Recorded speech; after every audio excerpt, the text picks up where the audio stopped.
Obviously, we've saved the best few speakers to the end. I think actually the last speaker, Andrew, who sat at the back, Andrew Day from Telford Homes, I think we last spoke in here together about 8 or 9 years ago, I seem to remember, when we were both working for previous employees. The day was obviously around housing, but the subject area was a little bit different. It was zero carbon homes and code for sustainable homes. I think there might have been a little bit about performance gap and fabric and that kind of thing. I think actually even off-site construction might have been mentioned, but probably not in the same vein as we've been talking about it today. But the one stakeholder which I don't think we spoke about 8 or 9 years ago, correct me if I'm wrong, I can't really remember in that much detail, was consumers. We didn't talk about those people who are living in the home. We might have talked about small baths or something like that maybe, but I don't think we really talked about those people who are living in the home. And actually today we've spoken about them a little bit, but from my point of view, the householders, the consumers, they need to be the key stakeholder.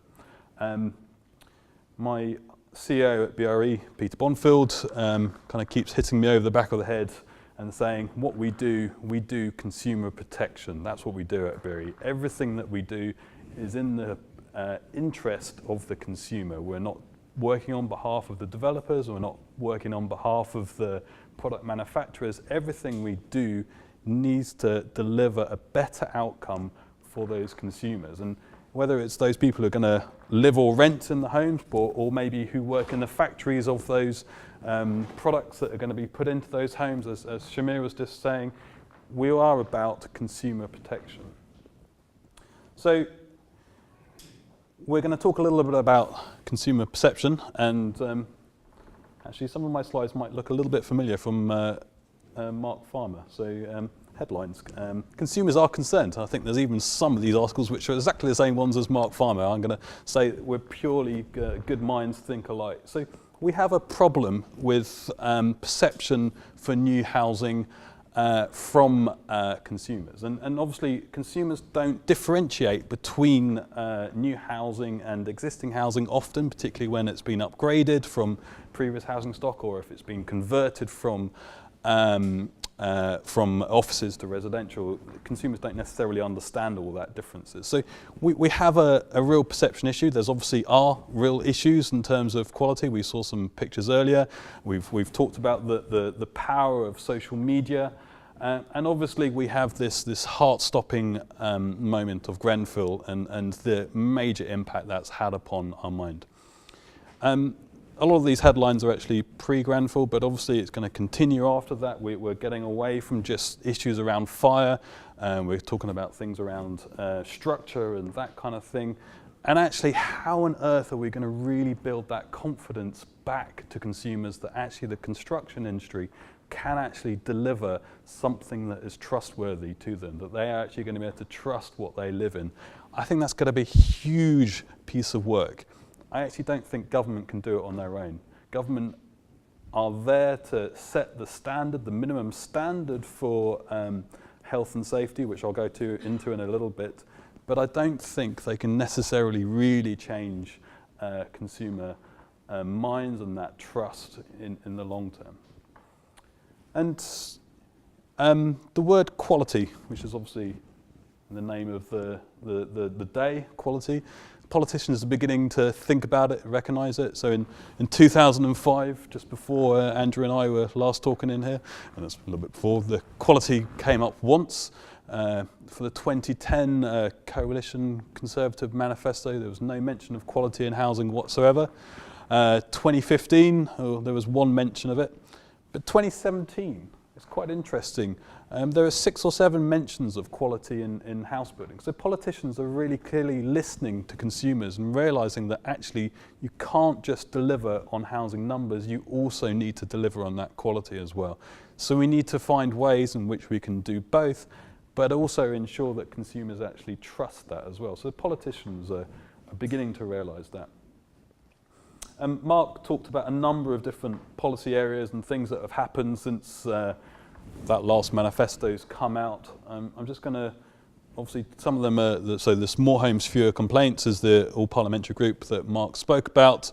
The Eats Homes Counts, that's more looking at existing homes, but I think, again, there's the same people that might live in an existing home as a new home.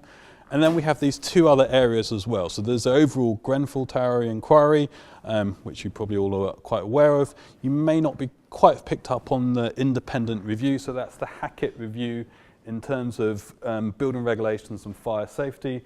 I think everybody in the room should be aware of that. So you, currently they have a call of evidence around things that you know that are going wrong in house building at the moment. And I think, and the construction sector, particularly around health and safety and obviously fire. So DCLG have a program which they call the Building Safety Program, which is well worth influencing. So government need to ensure that they have that baseline level of safety. And it's actually very difficult for us to be able to go above and beyond that if actually that baseline is not there. So we're obviously very much supportive of these baseline regulations and encourage people to influence that as much as possible. I was speaking at an event yesterday, and actually somebody was saying, well, actually one key thing that we should be doing much more of is whistleblowing in the construction sector. We don't actually have really formal processes of whistleblowing, whereas actually perhaps if you look at other sectors like the NHS or something, the whistleblowing process is much clearer, and actually that is an idea that is going to go into feed into this. Just to kind of put a bit of timescales on some of this, so this independent review, there's a preliminary announcement of that in November, and then going into next year in terms of potential changes of what might happen in building regulations. And it's not just the actual regulations themselves, it's also about the process around that and ensuring, and I think there's an element of trying to improve that trust there. So one, to influence. I think everybody who's trying to do something better in the room, as what we always seem to be, should be trying to influence that. I'm put this up because apart from the last sort of year or so, actually the media has been quite quiet in terms of housing quality. If you look at some of these other risk factors, so alcohol, smoking, obesity, actually the media will talk a lot about those different issues and the impact and the cost to the NHS. But actual problems with housing is actually not spoken that much. Obviously Channel 5 and Channel 4 and a number of others are beginning to talk about it a little bit more. We're obviously trying to actually go, well, actually this is a real cost to UK PLC. So this cost at the bottom here comes from 50 years of BRE research in terms of the housing, the English Housing Survey, which actually shows that things like poor quality, so that's trips and falls, but also damp, cold, all of those kind of issues that have been around in the housing sector really do cost everybody, because if you think about the cost of the NHS, that's obviously costing everybody. So we need to work out ways in which we can improve the quality of housing overall. And as has been said earlier in the day, influencing new housing and improving skills and techniques for new housing is often the easiest way to influence housing for the quality of housing for existing properties as well, because you can improve techniques much easier for new builds, then that can influence existing homes further down the line, as we have seen with things like the increase in Part L and the Code for Sustainable Homes. They all improved people's skills and knowledge of understanding of issues and risks around sustainability and energy, which not only influence new build, it also influence existing homes as well. So if we can improve the quality of new homes, we can also impact all homes as well. So I've spoken about consumers and how they're trying to influence government in some way, shape or form. I was one of the other side of things I think I'm quite interested in at the moment is I'm a musician in background, and music history always very interests me, and I've been having a number of conversations with what I would call as the commentators of our day. and grime music is probably the commentators of our day, of those people who are living in estates in London. So it's really interesting that people like Awat, who's a grime artist, and Stormzy and a number of these other people are actually quite keen to engage around the conversation of housing quality. And actually, because they live in these situations, they understand it, and actually talking to them about these issues of housing quality, they understand it and actually are living in it. And I think that's really important, to listen to these people, and they can then obviously commentate it on and communicate it to their friends and followers on Twitter and Instagram and everything else, which they are beginning to think about and doing.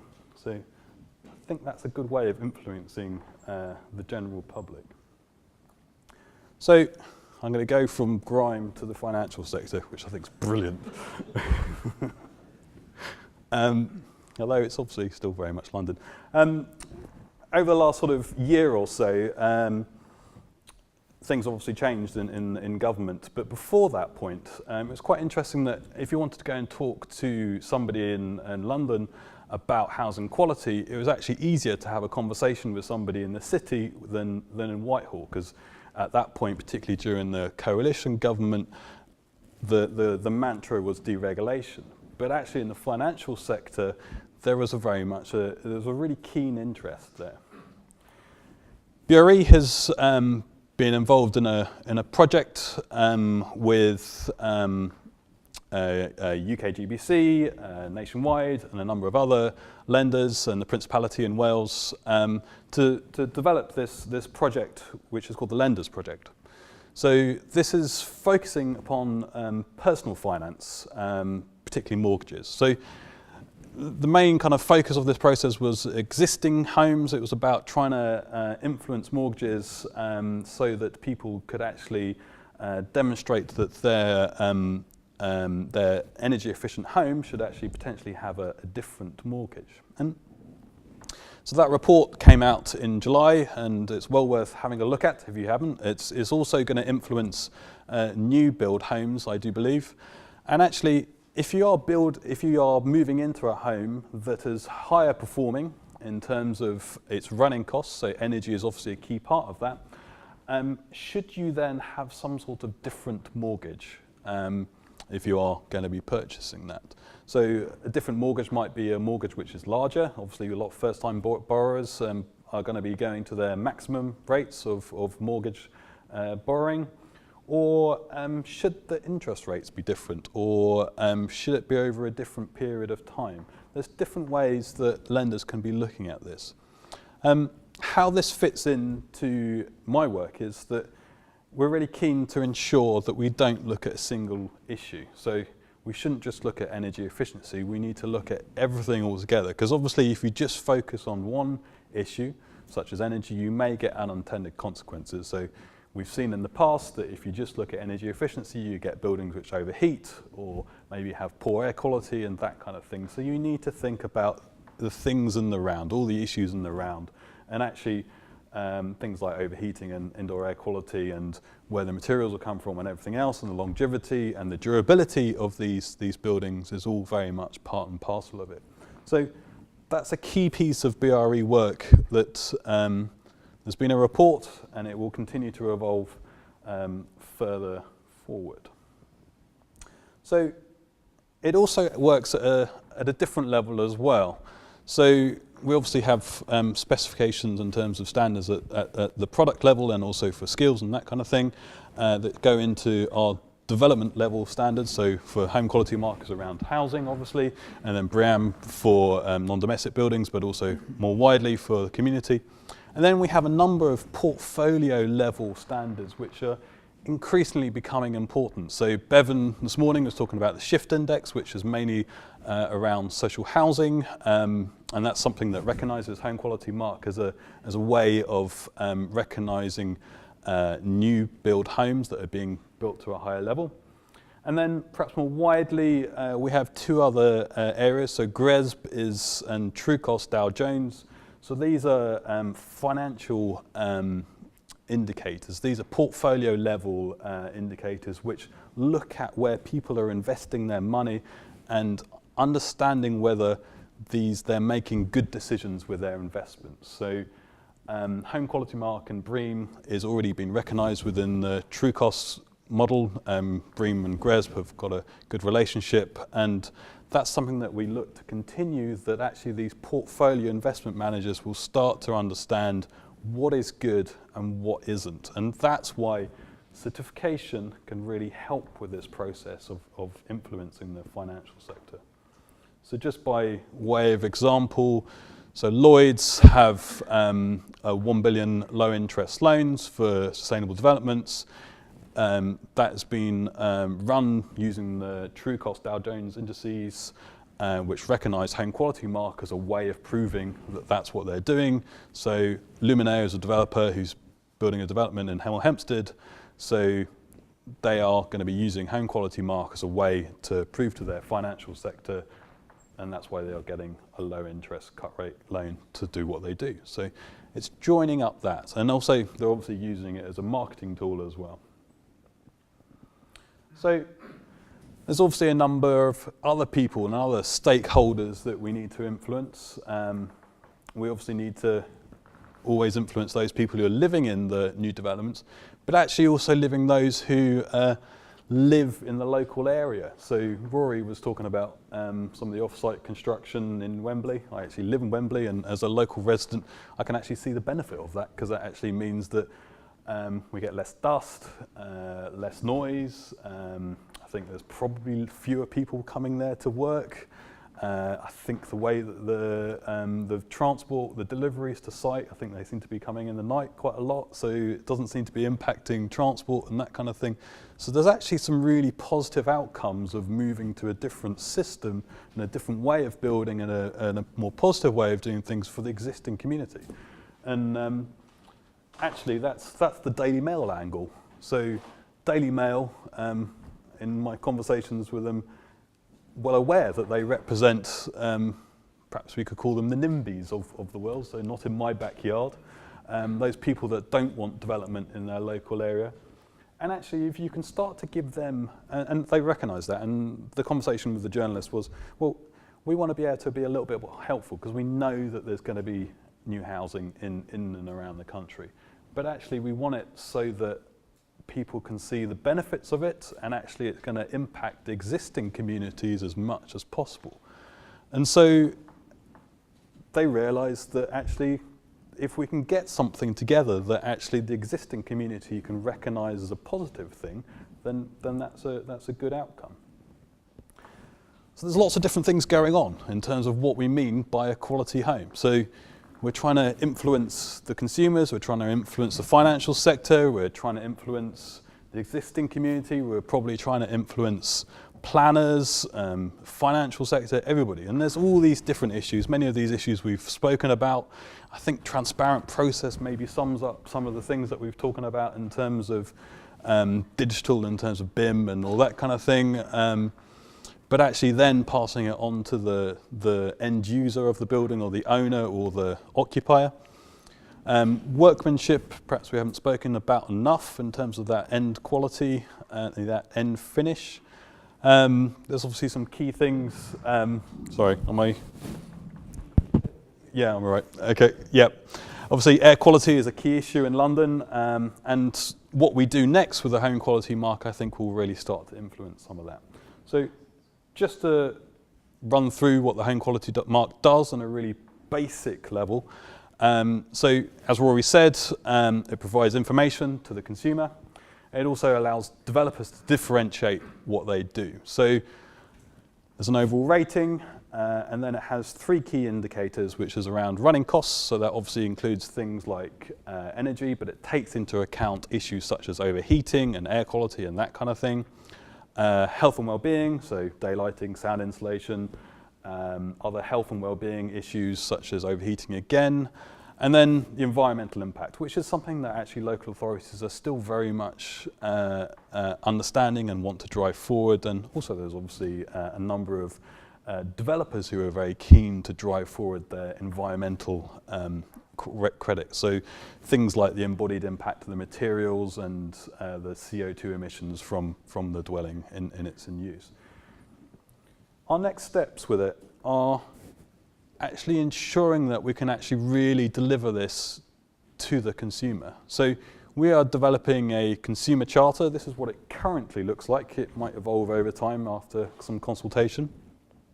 But it will do three things. So it will ensure that people are delivered a quality home, that it fits people's needs. So when we say fits people's needs, we mean that it actually works for people. It's accessible. It's obviously got that right sound insulation. It's not going to make you ill, that kind of thing. And actually, the key thing that we really seem to be focusing on more and more is around that transparent process. And as I said at the beginning, consumer protection is our mantra at the moment, and the reason why we're trying to do everything that we are is to ensure that consumer protection, and that has to be with a clear, transparent process. So just to put some timescales around what's next with Home Quality Mark, we are currently updating the scheme. We've had some incredible feedback so far over the last year or so from developers, consultants, financial sector, and a number of other kind of key stakeholders, planners and beyond. We're updating the scheme, and hopefully we should have a new scheme ready by March next year. We're also, I should mention that we're going to be consulting on a number of key issues later this year, so there'll be a technical consultation of the technical standard. There'll be something around the ratings and also this consumer charter as well. So those are three key things to look out for later in this year. And that is me. I'm just going to